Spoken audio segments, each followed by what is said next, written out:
صدق صدق. هو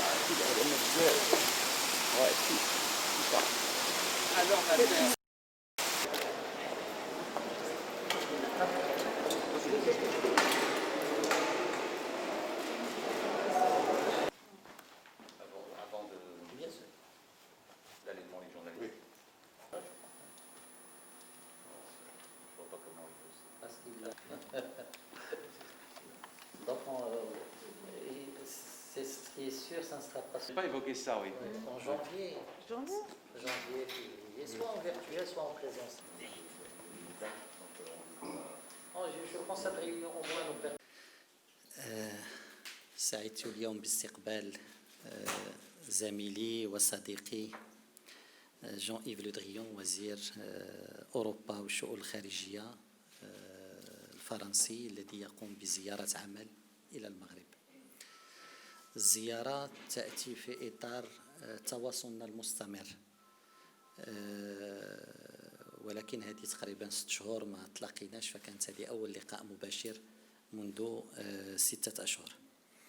كتجي كذلك في إطار العلاقة الاستثنائية اللي كتجمع المملكة المغربية والجمهورية الفرنسية على كل الأصعدة، في إطار كذلك العلاقة المتميزة بين رئيسي الدولتين صاحب الجلالة الملك محمد السادس وفخامة الرئيس الفرنسي.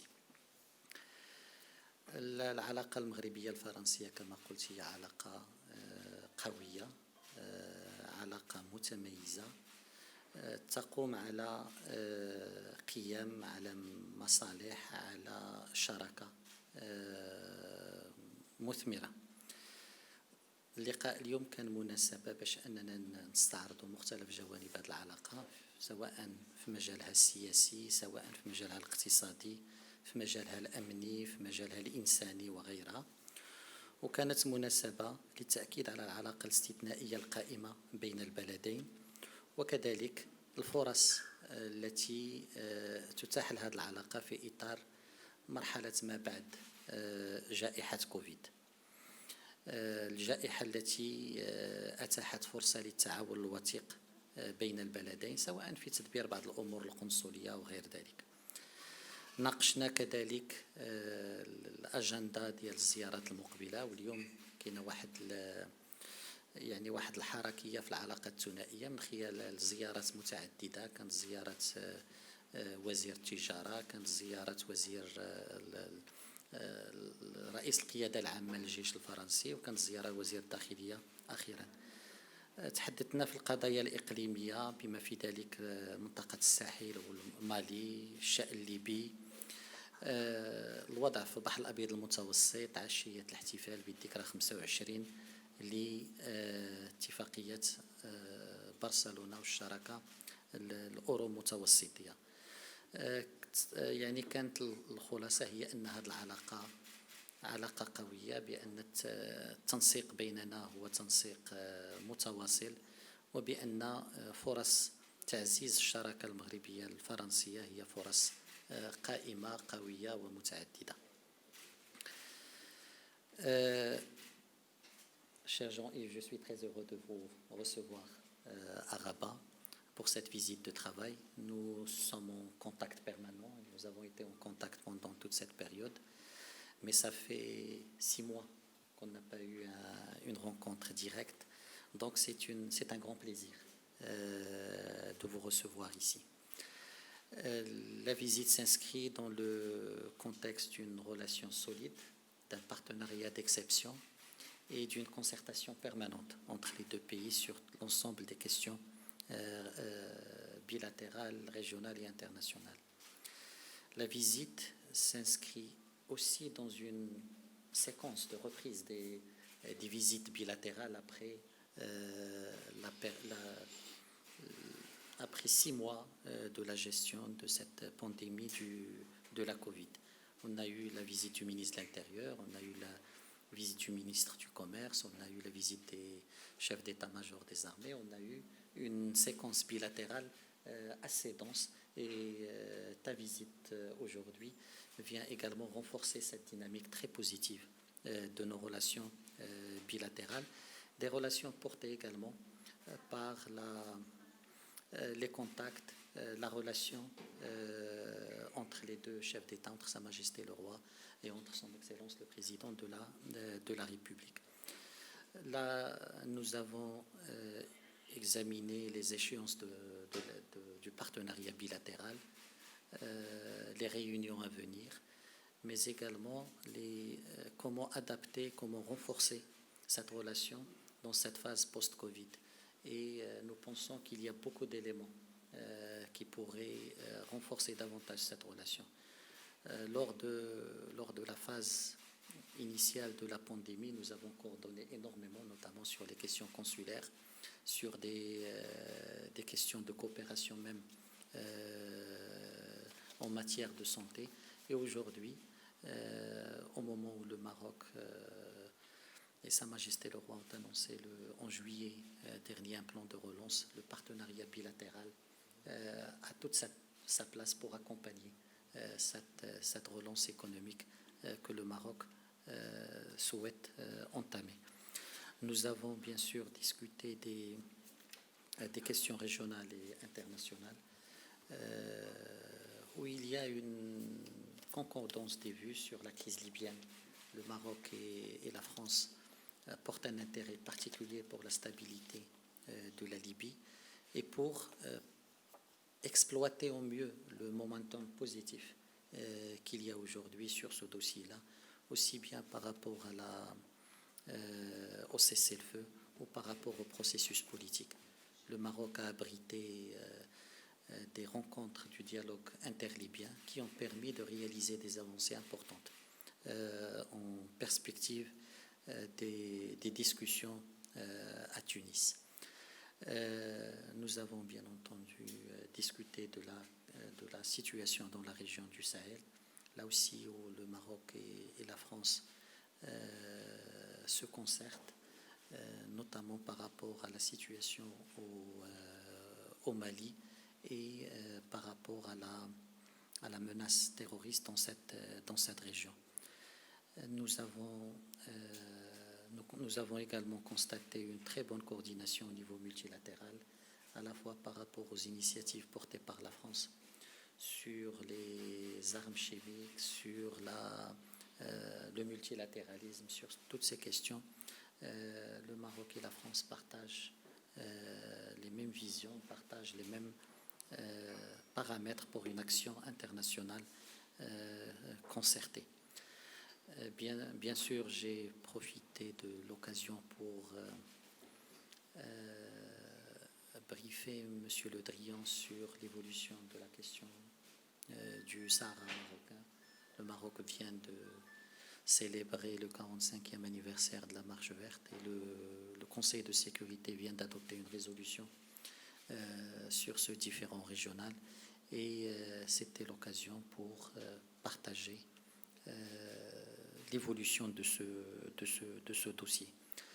Encore une fois, nos échanges, comme par le passé, ont été très francs, très positifs, très fructueux. Et nous allons continuer lors du déjeuner sur d'autres questions régionales, notamment au sein du continent africain.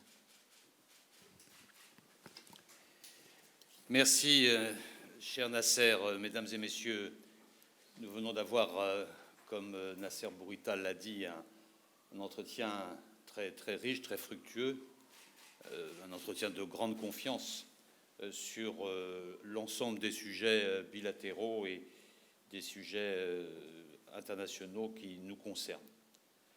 Et je dois dire que la relation bilatérale, ce partenariat d'exception qui est le nôtre, se déroule dans de très bonnes conditions et ça nous permet de nous voir maintenant, même si la Covid est toujours présente, en présentiel, comme on dit maintenant, alors que nous n'étions pas vus depuis 6 mois, même si nous nous étions entretenus à de nombreuses reprises au téléphone. Il importe régulièrement de pouvoir se rencontrer et je souhaite que la prochaine rencontre présentielle ait lieu à Paris. Ce sera avec grand plaisir, mais nous avons pris, mesdames et messieurs, une régularité de relations qui est significatif de ce partenariat d'exception. En plus, au cours des dernières semaines, il y a eu de nombreuses visites ministérielles, de nombreuses visites de haut niveau qui se sont déroulées ici, ce qui est témoin de ce partenariat. Je souligne en particulier, parce que Nasser m'y a un petit peu induit, c'est le fait que la visite du ministre délégué auprès de moi, chargé du commerce extérieur, Franck Riester, récemment a été très positive. Les relations économiques vont aussi très bien. Et le fait d'engager un travail sur un pacte économique France-Maroc est tout à fait essentiel. Et j'espère que nous pourrons aboutir au premier trimestre 2021. En tout cas, et Franck Riester et moi-même, nous y accordons une importance toute particulière. Nous avons évoqué, tu l'as rappelé, la question de la Libye. Et je voudrais saluer l'accueil par le royaume des pourparlers interlibyens de Bouznika et les efforts déployés par le Maroc, qui sont importants, s'inscrivent dans le cadre de la relance du processus politique sous l'égide des Nations Unies et y apportent une contribution significative. Il y a, je dois le dire, et nous l'avons constaté sur le dossier libyen, des signaux encourageants. On reste prudent, on va dire encourageant, parce que le passé nous a amené parfois à avoir des déceptions. Mais là, une forme de synergie d'événements, le cessez-le-feu qui se maintient, l'organisation du forum politique interlybien qui va s'ouvrir à Tunis, et nous entendons avec le Maroc travailler au renforcement de cette dynamique positive. Et j'ai notamment souligné l'importance de mettre un terme aux ingérences étrangères en Libye. Et j'ai aussi souligné dans nos échanges, et je voudrais le faire devant vous, l'importance que le Maroc soit pleinement partie prenante de toutes les initiatives internationales sur la question libyenne. Nous avons eu un échange sur le Mali, où nous nous sommes tous les deux rendus récemment. J'ai souligné l'importance que la transition se poursuive et qu'elle se poursuive dans le respect des engagements qui ont été pris. Nous partageons les mêmes préoccupations et nous entendons poursuivre notre coordination sur le Mali et sur le Sahel. Mais nous partageons d'une certaine manière sur la majorité des sujets régionaux et multilatéraux une très grande convergence de vues. À cet égard, sur le Sahara occidental, j'ai rappelé à mon ami Nasser la position constante de la France. Nous soutenons la recherche d'une solution juste, durable et mutuellement agréée sous l'égide des Nations Unies et conformément aux résolutions du Conseil de sécurité. Nous considérons le plan d'autonomie marocain comme une base sérieuse et crédible pour une solution négociée. Nous suivons avec attention les événements de Guerguerat. Nous sommes préoccupés par le blocage en cours. Nous pensons qu'il faut sortir de cette situation et nous voulons saluer à cet égard la responsabilité dont fait preuve le Maroc. Mais comme vous le savez, mesdames et messieurs, mon déplacement s'inscrit dans un contexte particulier et tragique à la suite des événements et des odieux attentats commis sur notre territoire français.